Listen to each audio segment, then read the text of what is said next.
Hi అండి. ఈ video వచ్చేసేసి 10థ్ వీక్ నామినేషన్స్ గురించి ఈ వీడియో ఉంటుందనమాట. అసలు 'బిగ్ బాస్' అయితే ప్రతి ఒక్కరిని నామినేట్ చేయడం జరిగింది. కెప్టెన్‌తో సహా. అసలు ఏంటి నామినేషన్స్ ఏంటి? ఆ చైర్‌లో కూర్చోబెట్టడం అంతకుముందు సీజన్‌లో మనం చూసిందే. ఆ బుడదైతే ఎవరైతే నామినేట్ చేయాలనుకుంటున్నారో వాళ్ళని లేపి రీజన్స్ చెప్పడం, ఆ చైర్‌లో కూర్చోబెట్టడం, ఆ బుడదనేది పడటం. ఇదనమాట ప్రక్రియ ఇలా ఉంటుంది. అసలు ఎవరిని ఎవరు నామినేట్ చేశారు? అసలు కెప్టెన్ ఎలా సేవ్ అయ్యాడు? అసలు కెప్టెన్ కూడా ఈసారి నామినేషన్స్‌లోకి రావడం ఏంటి? వీటన్నిటి గురించి అసలేంటి క్లియర్ కట్‌గా మాట్లాడుకుందాము. వీడియో చూసే ముందు ఖచ్చితంగా లైక్ అయితే చేసి స్టార్ట్ చేయండి వీడియో. మన వీడియో ఎక్కువ మందికి వెళ్ళడం జరుగుతుంది. ఎక్కువ మంది చూస్తారనమాట. అండ్ మన ఛానల్ 500 సబ్‌స్క్రైబర్స్‌కి చాలా దగ్గరలో ఉంది. సబ్‌స్క్రైబ్ అయితే ఖచ్చితంగా చేసుకోండి. 500 సబ్‌స్క్రైబర్లు నేను టార్గెట్ పెడుతున్నాను. అండ్ వీడియోలోకి ఎట్లయిపోతే ఫస్ట్ వచ్చేసేసి 10థ్ వీక్ నామినేషన్స్ వచ్చేసేసి చెప్పాను గదా! ఇది అందరూ ఒక్కొక్కరిని లేపి ప్రతి ఒక్కరు నామినేట్ అవ్వడం జరుగుతుంది. కెప్టెన్‌తో సహా అన్నమాట. అండ్ ఎవరైతే నచ్చట్లేదో వాళ్ళు ఒక ఇద్దరిని లేపి నామినేషన్ చేసి అక్కడ ఒక చైర్ ఉంటుంది. ఆ చైర్‌లో వెళ్లి కూర్చోవాలి. అక్కడి నుంచి పైనుంచి బురద పడుతుంది. వాళ్ళు నామినేట్ అయినట్లన్నమాట. అదే ప్రక్రియ ఉంటుంది. అసలు ఎవరు నామినేట్ చేశారు అంటే మన భరణి గారొచ్చేసేసి దివ్య గారిని నామినేట్ చేసినట్టయితే తెలుస్తుందనమాట. అండ్ సుమన్ శెట్టి అన్నొచ్చేసేసి నిఖిల్‌ని నామినేట్ చేసినట్టయితే తెలుస్తుంది. And Emmanuel nominated Bharani. Emmanuel గారు మన బర్నీ గారినైతే నామినేట్ చేశారు. మీరు హౌస్‌లోకొచ్చినప్పుడు చూసాము.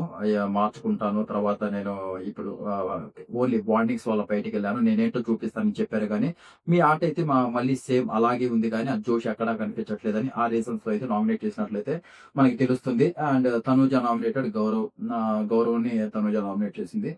అండ్ నెక్స్ట్ వచ్చేసి సంజన గారొచ్చేసేసి మన గౌరవ్‌ని నామినేట్ చేశారు.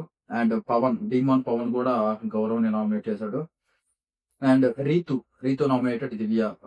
రీతు వచ్చేసేసి నువ్వందరిని గుప్పెట్లో పెట్టుకుంటున్నావు. అందరూ నీ మాటే వినాలి అనుకుంటున్నావు. అని ఇలా అంటుంది. కానీ దివ్య కూడా సరైన రిప్లై ఇచ్చింది. అంటే ఇప్పుడు నా మాట వింటున్నారంటే ఇప్పుడు ఇక హౌస్‌లో ఉన్నోళ్ళేమైనా ప్రతి ఒక్కరు చిన్న పిల్లోళ్ళా? అసలు నువ్వెందుకు పట్టించుకుంటున్నావు వాటిలి గురించి? అసలు నీకేం అవసరం? అని వాళ్ళ మధ్య ఒక చిన్న క్లాష్ అనేది జరిగి అలా నామినేట్ చేయడం జరుగుతుందనమాట. అండ్ దివ్య గూడా గౌరవ్‌ని నామినేట్ చేస్తుంది. నెక్స్ట్ వచ్చేసేసి కళ్యాణ్ నామినేటెడ్ నిఖిల్ నామినేట్ చేస్తాడు. నిఖిల్ వచ్చేసేసి మన రీతూని అయితే నామినేటెడ్ చేయడం జరుగుతుంది. మొత్తానికి ఇంకా అది ఎక్కువ ఓట్లే ఎవరు ఎక్కువ మంది నామినేట్ చేశారంటే గౌరవ్‌కి హై ఓట్స్ అయితే వచ్చాయన్నమాట. గౌరవ్‌ని ఎక్కువ మంది నామినేట్ చేయడం జరిగింది. ఇంక ఫైనల్‌గా 10థ్ వీక్ నామినేషన్ లిస్ట్‌కి వచ్చింది ఎవర్రా అంటే మన భరణి గారు అండ్ గౌరవ్, రీతు, నిఖిల్, సంజన గారు అండ్ దివ్య.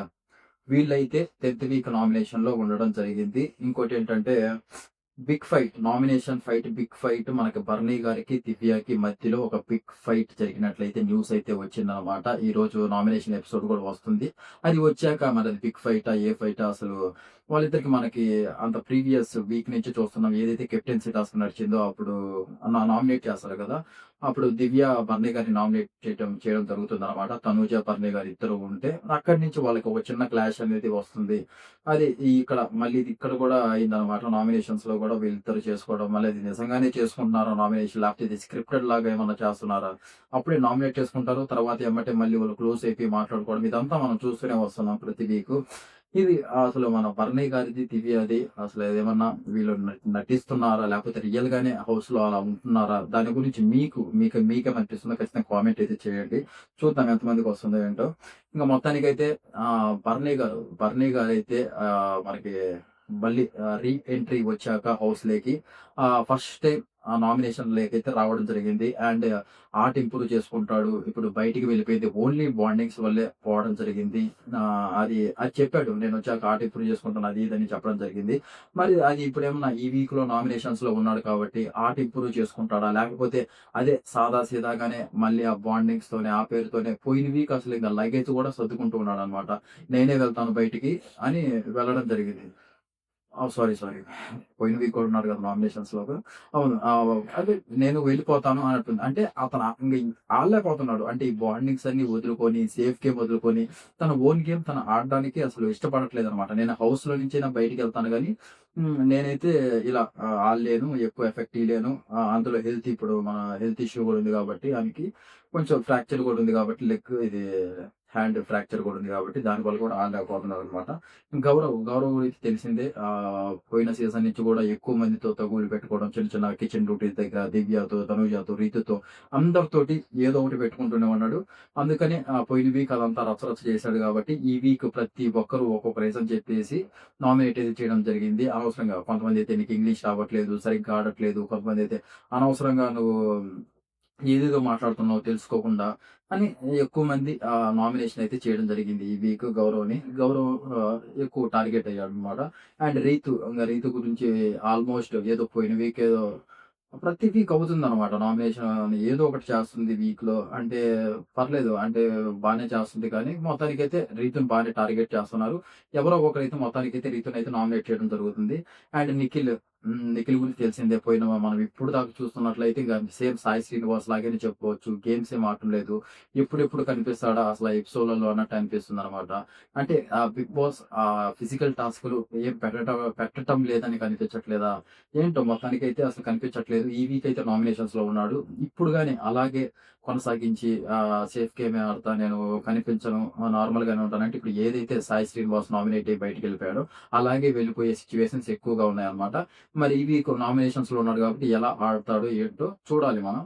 చూద్దాం. ఇంక నెక్స్ట్ సంజన గారు ఎక్స్‌పెక్ట్ చేసిందే. సంజన గారు ఖచ్చితంగా నామినేషన్స్‌లో ప్రతిసారి ఉంటున్నారు.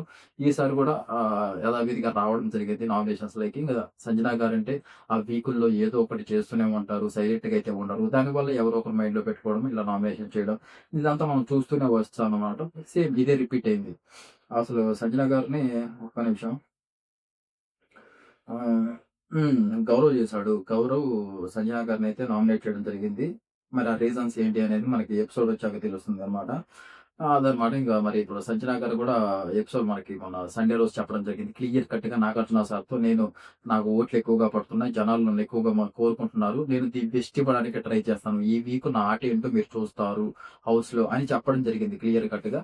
మరి చూద్దాం మరి అంతలా ఉన్న స్టేట్‌మెంట్ పాస్ చేసింది కాబట్టి మరి ఎంతలా ఉన్నాడుద్దో ఏంటో అసలు ఏం చేస్తుందో ఇయన్నీ మనం చూద్దామనమాట. నెక్స్ట్ వచ్చేసేసి దివ్య ఉండడం జరిగింది నామినేషన్స్‌లలో. అండ్ కేవలం అది ఏదైతే అది రెబెల్ అనేది ఆట వల్ల అందరిని అలా చేయడం. అండ్ రీతు అయితే నామినేట్ చేయడం జరిగింది. "నువ్వు అందరిని కుప్పెట్లోకి తెచ్చుకుంటున్నావు. నీకిష్టం వచ్చినట్లే అందరూ ఉండాలనుకుంటున్నావు. ఏంటి అది ఇది" అని చెప్పడం జరిగింది. మరి అంటే ఆ రీతు నామినేట్ చేసే పాయింట్స్ ఎలా ఉంటాయంటే చిరాకు దొబ్బుద్దనమాట. ఏదో చెయ్యాలి. ఏదో పెడుతున్నారు బిగ్ బాస్. దానికి ఏదో ఒకటి మనం ఎవరో ఒకరిని లేపి చేయాలన్నట్టే ఉంటది. ఇప్పుడనే కాదు ఎప్పుడు మీరు చూసుకున్న రిపీట్‌లలో నామినేషన్స్ అప్పుడు ఒక రీతు చెప్పేదాంట్లో ఒక పాయింట్ ఉండదు, పాడు ఉండదు. ఏదో నార్మల్‌గా అసలు చెప్పుద్ది. ఇప్పుడు దీన్ని అసలు వేరే వాళ్ళకి చెప్తుంది, వేరే వాళ్ళు వింటున్నారంటే అది వాళ్ళ తప్పవుద్ది. ఈ అమ్మాయి తప్పవ్వదు. అది వాళ్ళేమో నిజంగానే చిన్న పిల్లోళ్ళా ఏంటి వినడానికి? ఇప్పుడు చెప్పిందల్లా వినడానికి? అదే గదా! ఇప్పుడు వాళ్ళు వింటున్నారంటే వాళ్ళకి తెలుసనమాట. ఓహో! ఈ అమ్మాయి చెప్పింది మన కోసమే. మనకి యూజ్ అయ్యేది చెప్తుంది కాబట్టి వినాలి ఖచ్చితంగా అని వింటున్నారు.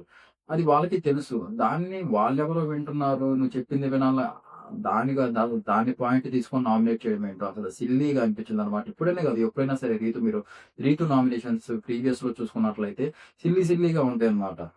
ఏది ఉండదు. పాడుండదు ఏముండదు. కాకపోతే ఆ టాస్క్‌లు ఇంక మనకి వీక్‌లో ఆ టాస్క్‌లు ఆడటం గాని, కొంచెం అభిమానులతో కలిసి ఆ కామెడీ జనరేట్ చేయడం గాని, ఇంక మనకి ప్రస్తుతానికి పవన్‌ది, రీతుది లవ్ స్టోరీ అని అనుకుంటున్నాం కదా మనం. దానివల్ల కొంచెం ఓట్స్ అయితే లాస్ట్ నెట్టకొస్తుంది. ఈ వీక్‌లో నామినేషన్స్‌లో ఉంది. ఇదే మళ్ళీ టీమాన్ పవన్‌తోనే కలిసి అలాగ వాళ్ళిద్దరే ఉంటూ ఎవరితో మాట్లాడకుండా టాస్కుల్లో గాని ఏమి గాని ఆడకపోతే రీతు బయటికెళ్ళే ఛాన్సెస్ కూడా ఎక్కువగా ఉన్నాయి. అదనమాట. ఇంకా ఎవరు డేంజర్ జోన్‌లో ఉన్నార్రా అని ఈ వీక్ అసలు ఎవరు డేంజర్ జోన్‌లో ఉంటారు? ఎవరు సేఫ్ జోన్‌లో ఉన్నారు? కేవలం అసలు ఈ వీక్ అయితే తనూజ నామినేషన్స్‌లో లేదు. కళ్యాణ్ నామినేషన్స్‌లో లేడు. సుమన్ శెట్టి అన్న నామినేషన్స్‌లో లేడు. ఇమ్మాన్యుయల్ నామినేషన్స్‌లో లేడు. వీళ్ళ పేర్లు ఎందుకు చెప్పానంటే నామినేషన్స్‌కొస్తే టాప్ 4 ప్లేస్‌లో వీళ్ళకే ఓటింగ్ అనేది బాగా పడుతుందనమాట. వీళ్ళు ఎవరు టాప్ 4లో వచ్చేవాళ్ళు ఎవ్వరు నామినేట్ అవ్వలేదు ఈసారి. అందుకని ఈసారి డేంజర్ జోన్‌లో మనం ప్రస్తుతానికి గెస్ చేసేది ఇప్పుడు ప్రస్తుతానికి ఆట ఎలా ఉంది దాన్ని బట్టి నిఖిల్ ఉంటాడనిపిస్తుంది. మన రీతు గౌరవ్ వీళ్ళ ముగ్గురైతే డేంజర్ జోన్‌లో ఉండేదానికి ఛాన్సెస్ చాలా ఎక్కువగా ఉన్నాయన్నమాట. ప్రస్తుతానికి వీళ్ళ ఆట చూసుకున్నట్లయితే ఈ వీక్ ఇంక వాళ్ళేమన్నా ఆట ఇంప్రూవ్ చేసుకుంటే మేబీ రీతు గురించి తెలిసిందే కాబట్టి ఖచ్చితంగా ఇంప్రూవ్ చేసుకుంటుందనిపిస్తుంది. ఆట గాని, రీతు గాని ఇంప్రూవ్ చేసుకొని ఓటింగ్ ఎక్కువ పడితే ఇంక గౌరవ్, నిఖిల్ వీళ్ళిద్దరిలో ఖచ్చితంగా ఒకరైతే బయటికి పోయే ఛాన్సెస్ ఎక్కువగా ఉన్నాయి. అందులో మన గౌరవ్‌కి తడబడుతున్నాడు. ఇప్పటికి తెలుగు రావట్లేదు. ఏదేదో మాట్లాడుతున్నాడు. సరిగ్గా అర్థం చేసుకోలేకపోతున్నాడు. అయన్నీ మనం చూస్తూనే ఉన్నాం హౌస్‌లో. గౌరవ్‌కి ఎక్కువగా ఛాన్సెస్ హౌస్ నుంచి బయటికి పోయే ఛాన్సెస్ ఎక్కువగా కనిపిస్తున్నాయన్నమాట. ప్రస్తుతానికైతే చూసుకున్నట్లయితే మీకెవరనిపిస్తుంది? వీళ్ళ పేర్లు నేను చెప్పాను గదా! భరణి గారు, గౌరవ్, రీతు, నిఖిల్, సంజన అండ్ దివ్య వీళ్ళల్లో హౌస్‌లోంచి ఈసారి ఎవరు బయటికెళ్ళిపోతారని మీరెవరనుకుంటారో ఖచ్చితంగా కామెంట్ అయితే చేయండి. చూద్దాం. అదనమాట మ్యాటర్. అండ్ మన వీడియో నచ్చినట్లయితే ఖచ్చితంగా ఫస్ట్ లైక్ అయితే చేసుకోండి. అండ్ 500 సబ్స్క్రైబర్స్‌కి చాలా దగ్గరలో ఉన్నాం. సబ్స్క్రైబ్ చేసుకుంటే 500 కంప్లీట్ అయిపోతుందనమాట. అండ్ వీడియో చూసినందుకు thank you so much and జై హింద్.